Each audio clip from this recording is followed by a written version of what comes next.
Good morning to you. It is a great pleasure for me to participate in this seminar that will open the door to the introduction of one of the most interesting challenges in the near future, which is the prevention of HPV-related cancers.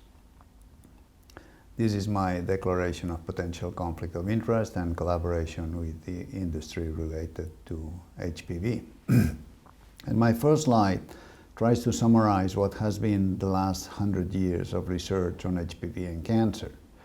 For the initial part of the year, the animal models were the ones that were dominating the scenario until the early 70s, in which the link between HPV and cervical cancer was suggested by Harald Suhrhausen.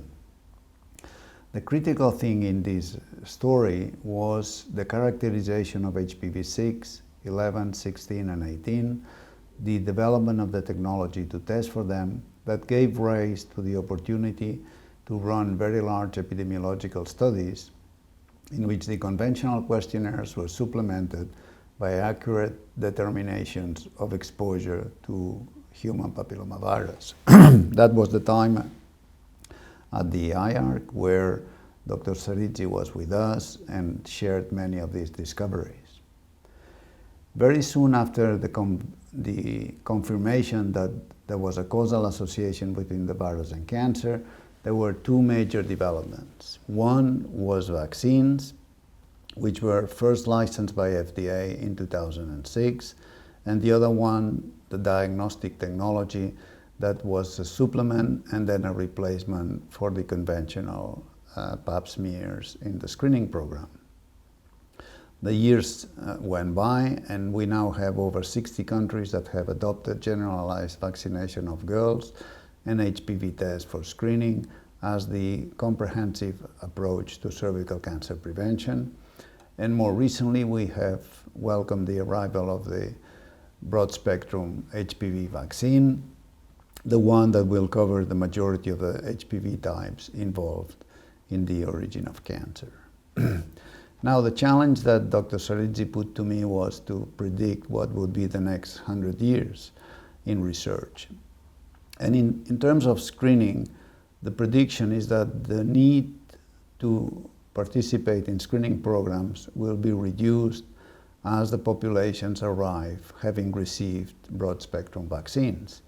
So for the majority of the countries today, the challenge is to transition from cytology to HPV, and to finally to organize the programs to reach the bulk of the female population.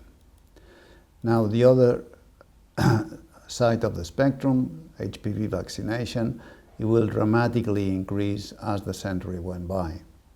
In 2006, these vaccines were first introduced in public programs, and they mostly benefited the developed countries that were able to organize vaccination programs, many of which are now routinely offered to the female population. The challenge now is to increase coverage both in the developed countries, but also to make the vaccine available to the majority of the populations in low and middle income countries, which is where the majority of the cervical cancer cases still occur.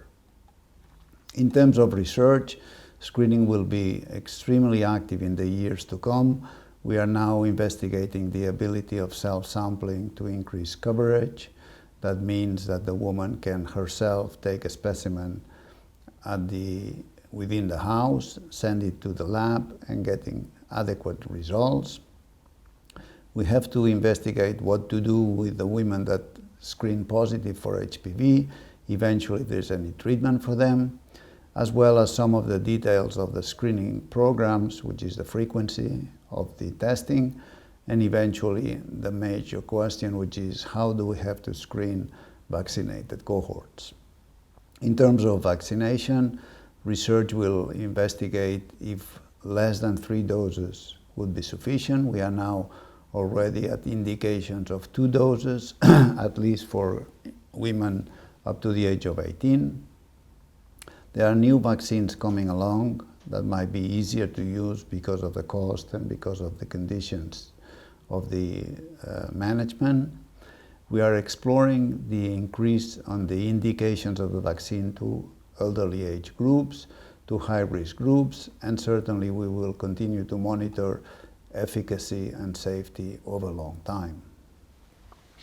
The catalytic role of WHO is mostly expressed by the declaration in 2018 that cervical cancer was an eliminable disease as a public health program.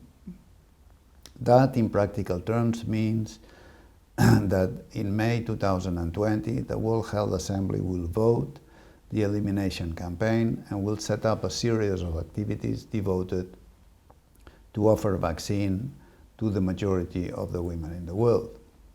And the two ingredients of this campaign will certainly be vaccination and HPV screening.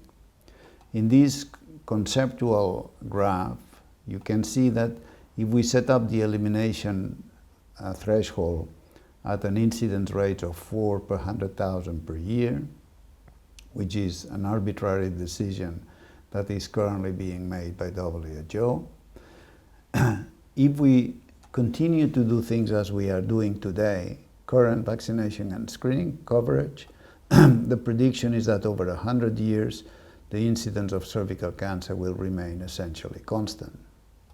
Intensive vaccination will generate a decay that by the end of the century will reach the elimination level. But if in addition of intensive screening we can organize intensive vaccination, then we accelerate the reduction, and what was predicted in 2120 with vaccination alone would happen by mid-century if we can eventually organize the screening. And the majority of discussions today are trying to set up exact details on how and how to do it to achieve that reduction. At WHO, it is clear that 100 years is a lot of time, and there's an interest in defining which were the interim targets and the interim milestones. The goal of 4 per 100,000 by the end of the century will require by 2030, that is to say in another decade, the target of 90% of girls vaccinated by the age of 15, 70% of women HPV screen at 35 and 45, and 90% of the screen positives or the diagnostics of cancer having access to adequate diagnostic and treatment. And globally, that should represent a reduction of 30% in cervical cancer mortality. These are the targets that will have to be defined, voted, and eventually the countries will have to report on the progress that they are making in that direction. Where are we now? If we have the cervical cancer incidence rates in the world by world region, and we set up this green line as the 4 per 100,000, we see that there are regions in the world where the incidence needs to be dramatically reduced with a gigantic effort in vaccination and screening. That is mostly Africa and parts of Southeast Asia. This is the world average, and these are the European regions. So you will notice that some of the regions are almost there in terms of cervical cancer incidence, but the majority of the countries, they still have a lot of work to do. If we look at European countries, we notice that again with the threshold of 4 per 100,000, that the vast majority of the cases are occurring in countries on the Eastern European region. This is the Russian Federation estimate. Significantly efforts need to be made both in organizing the screening programs and in vaccination. Now the first element of the elimination campaign is to have an estimate of the burden of disease that we want to prevent. And these are some data, include some data from Russia generated by the HPV Information Center, which is a joint venture between the ICO and the International Agency for Research on Cancer. I invite you to visit it and to explore the amount of data that is there. One of the works of this information center is to summarize the international literature, and this is what we believe the best estimate on the HPV prevalence among 1 million women with normal cytology. On a world average, 12% of women in the age groups where screening is usually performed, that is to say 25 to 65, 12% of these women are carriers of a potentially high-risk viral infection for cervical cancer. But some regions of the world are much higher, and some regions of the world are already very low. And that reflects somehow the long-term patterns of sexual behavior that they have experienced in the past, the transmission rate, and the prevalence, the high prevalence of the infection in these populations. So it's an extremely common infection that would affect close to 80% of all women that are sexually active. In terms of the number of cancers, we estimated 630,000 new cases per year in the world, of which 54,000 are in males and 80,000 are still in the European countries, the European population. The spectrum of HPV-induced cancers, which started with cervical cancer, rapidly expanded to cancer of the vulva, cancer of the vagina, anal cancer in both genders, and cancer of the penis. But more recently, there's been interesting information that many of the oropharyngeal cancers, that's the base of the tongue and the tonsil, are also induced by HPV-16. That offers the perspective that vaccination might indeed protect against all of these cancers for which screening programs are not available nowadays.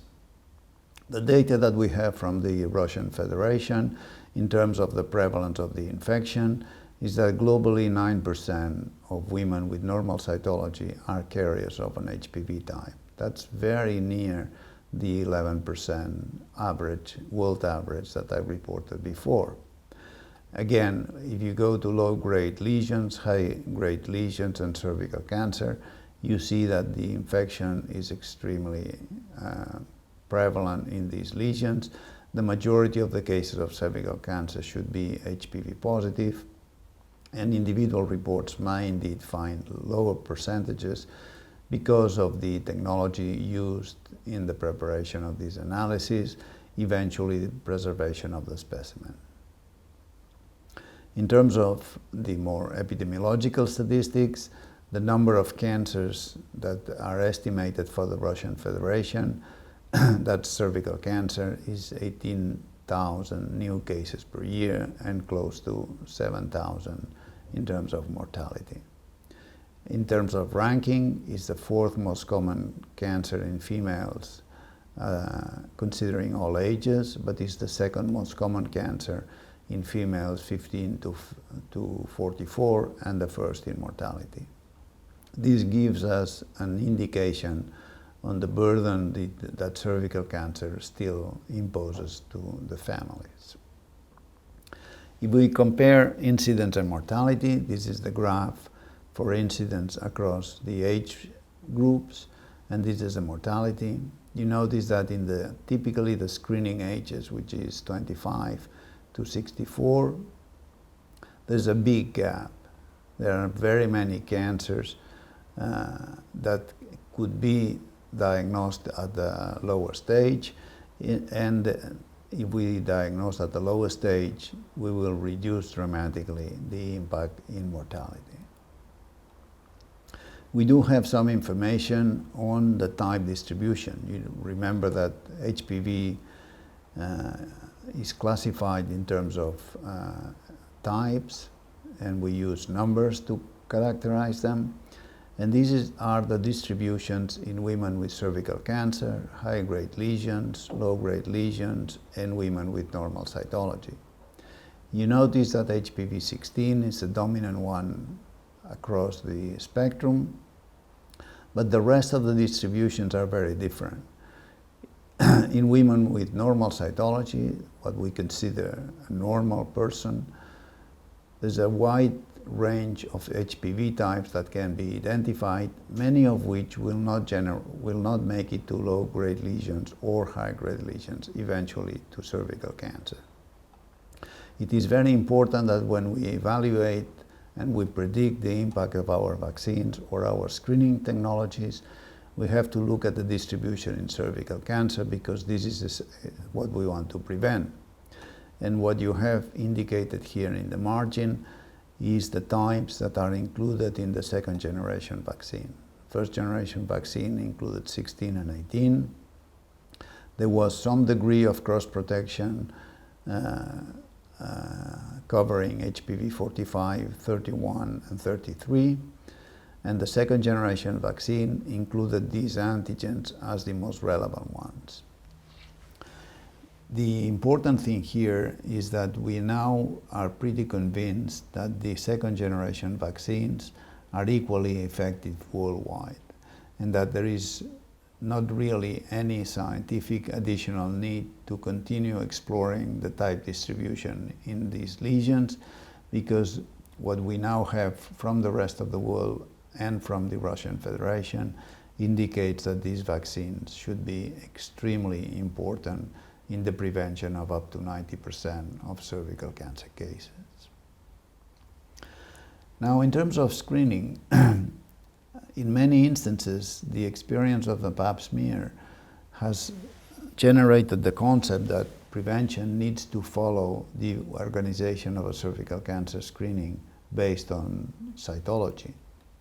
And perhaps the best example of the impact that well-organized cytology-based screening programs have achieved are the Nordic countries in Europe, in which, if we compare the cohorts in 1965 and 2005, you see that the prevalence in this case of HPV-16 is dramatically reduced as the screening program covered the population.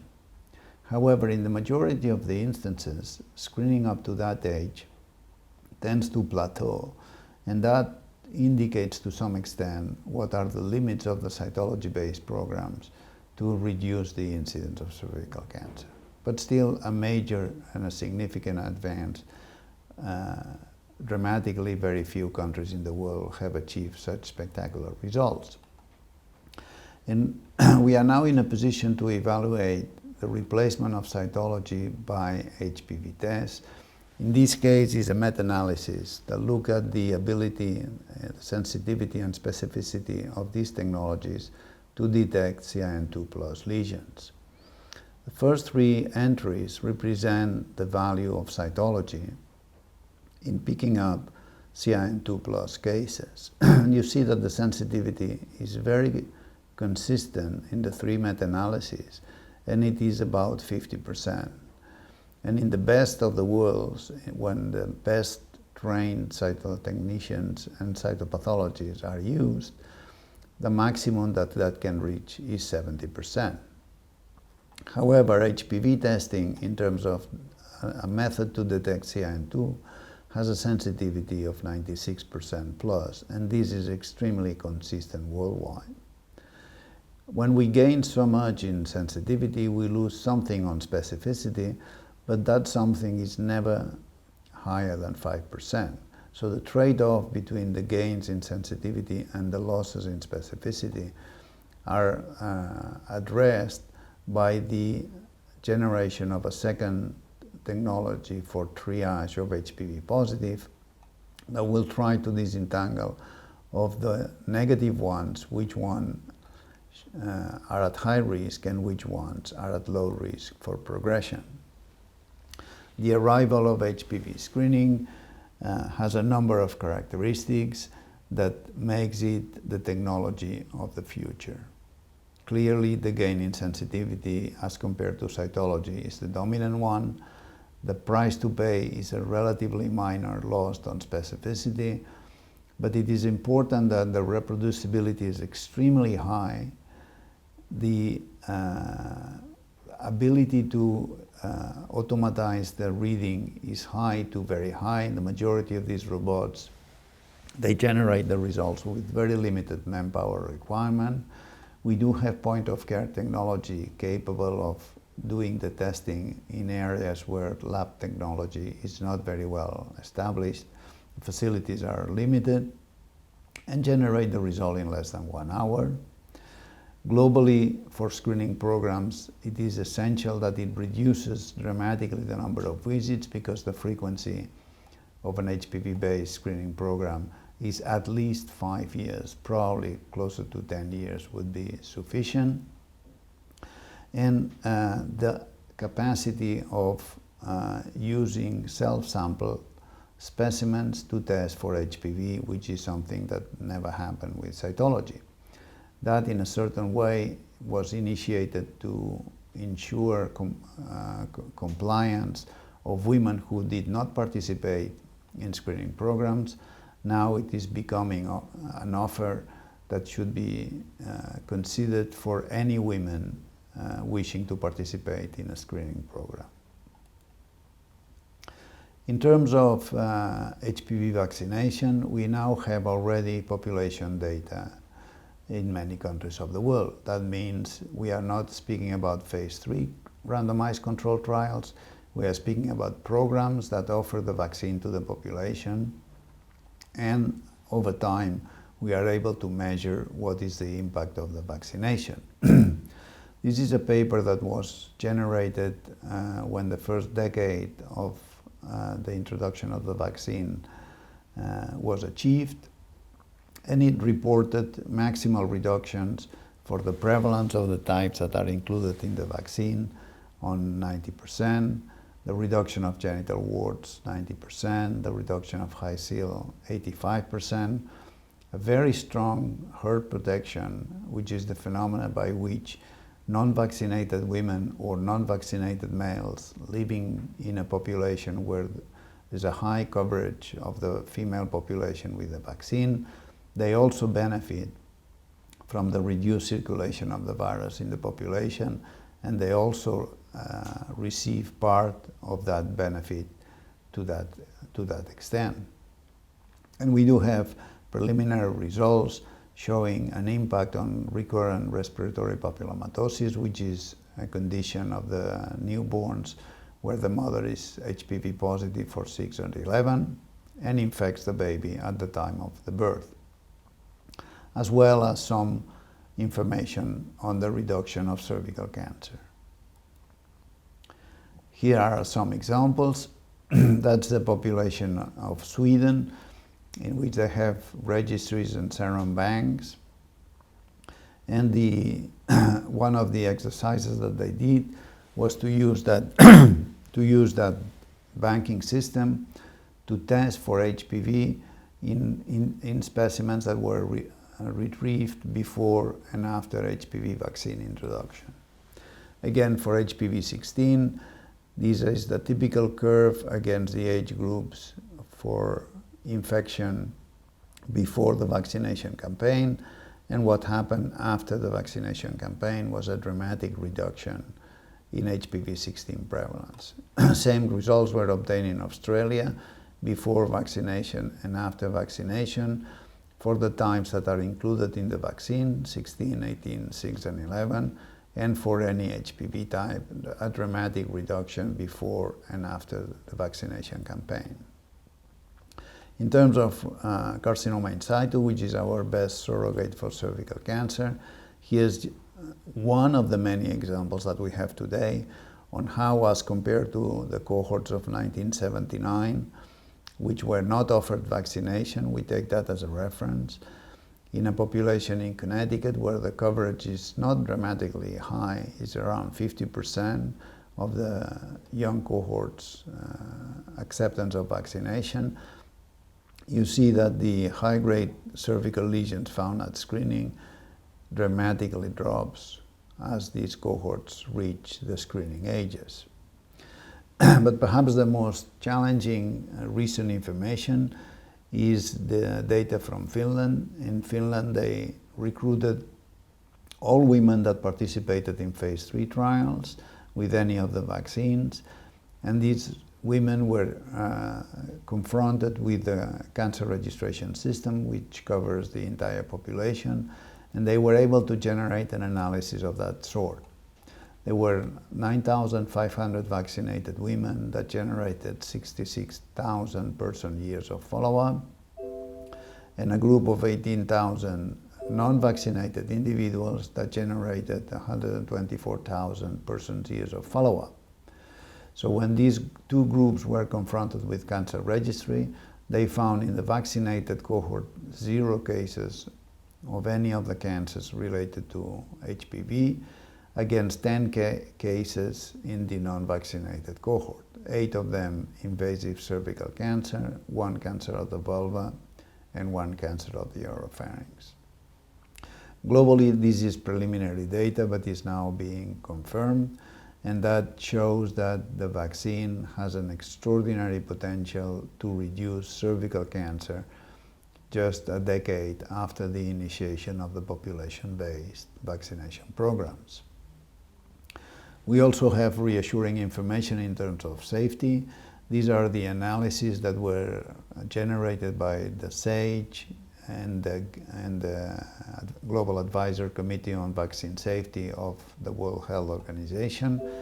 They have generated already 7 specific reports for HPV vaccines, looking at every single suspicion of a side effect, and they consistently concluded that these were anecdotal associations in time without any causal relationship with the vaccine or the vaccination process.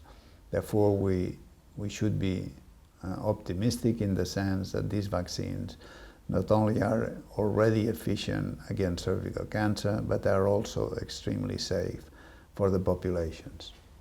And we do have indeed special studies on safety in various groups. The women that were inadvertently vaccinated during pregnancy, immunosuppressed individuals, HIV-positive individuals, males, individuals receiving combinations of vaccines, including HPV vaccine, women with cervical lesions, women with autoimmune diseases, either primary or secondary, and carriers of HPV. We do have reports showing that in any of these groups, the adverse events that were registered were not different between the ones that we observed in the control group. Therefore, the vaccine is not only safe to the general healthy population, but in any possible circumstance that we can think of, safety has been assessed and is reassuring. So my last part of the talk deals with organizing the intervention. We now know which ones are the technologies to be used. We now have to find the best balance between vaccination and screening, and how to handle vaccinated cohorts and how to handle screen-positive individuals, eventually issues of management and treatment. Perhaps one of the most relevant considerations to join the discussion on this balance for preventive programs is the finding that in phase 3 trials, women to age of 45 or to age of 55, meaning the typical women in the screening ages, they do have a response to the vaccine with a vaccine efficacy that is almost as good as the one in their adolescent daughters. So with the quadrivalent vaccine in the per protocol cohorts, that is to say individuals who were HPV negative at the time of vaccination, the efficacy is in the 90% range, both for the quadrivalent and the bivalent vaccine. In the intention to treat, meaning individuals exposed and non-exposed to the virus prior to vaccination, we are still having a 50 to 60% vaccine efficacy results. And for individuals who were seropositive and HPV negative at the time of vaccination, meaning individuals that had been exposed in the past but are not exposed today, still a vaccine efficacy in the 66 to 86% range. That is to say that the benefits of the vaccine can be extrapolated and extended to middle-aged women. And here is where the HPV faster concept arises. The idea is that women in the middle-age groups that are negative at the time of vaccination and receive a broad-spectrum vaccine with an expected 95% plus protection against the 7 most important oncogenic types has a subsequent risk of cervical cancer extremely low. That is the first consideration. And if we can create cohorts of individuals with extremely low rates of cervical cancer, the requirements for further screening are likely to be minimal, perhaps 1 or 2 lifetime, and necessarily HPV-based, with a sensitivity of at least 90%. In developed countries where screening is in place and facilities for diagnostic and treatment are well organized and supported, the idea of vaccinating middle-aged women might indeed be a choice, but for the majority of the populations in the world where screening is an extremely rare commodity, difficult to reach, the idea of moving towards 1 or 2 visit preventive option that includes HPV screening, treating the HPV positives, and vaccinating with 1 or 2 doses might be their unique chance for life. So if we have a scale on the age limits where we do have information, 9 to 14 is typically the age that is focusing the attention for vaccination. We want to vaccinate girls before they embark in sexual activities, therefore largely HPV naive.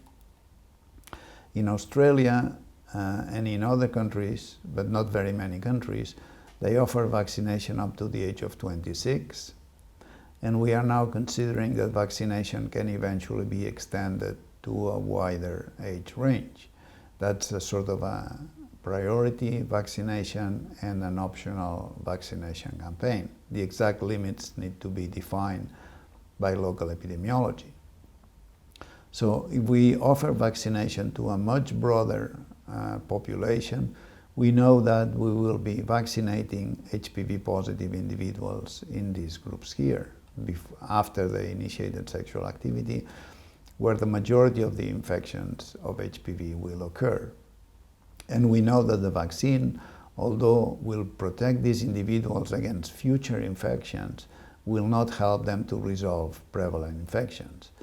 Therefore, around the age of 30, these individuals need to be at least once screened and treated if they are HPV positive to get rid of the chronic infections that are the ones that will be driving cervical cancer in the future.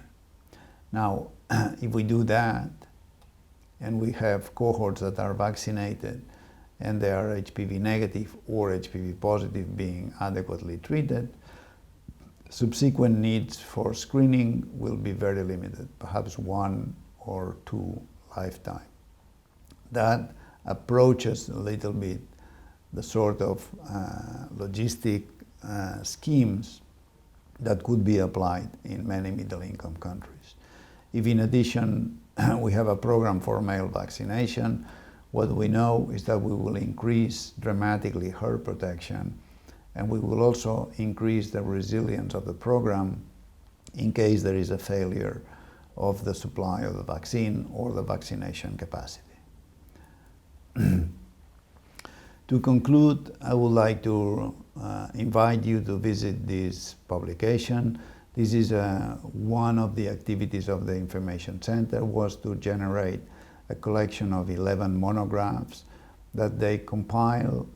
This particular one is on Eastern European countries and compile data on HPV and cancer data as well as on preventive programs ongoing. It is devoted to Russia and other Eastern European countries, and it has been translated into Russian language. That is a proper reference, and I would encourage you to make as much as possible to get copies of these materials distributed in your population. I will also invite you to subscribe to this publication. It's a magazine that is distributed over the telephone networks and internet, of course. It is free of charge, and it presents data, results of the most important studies with clinical implications in a format that should be more amenable and more adequate for worldwide dissemination in various languages. And with that, I would like to thank you very much for your attention, and I wish you a successful meeting.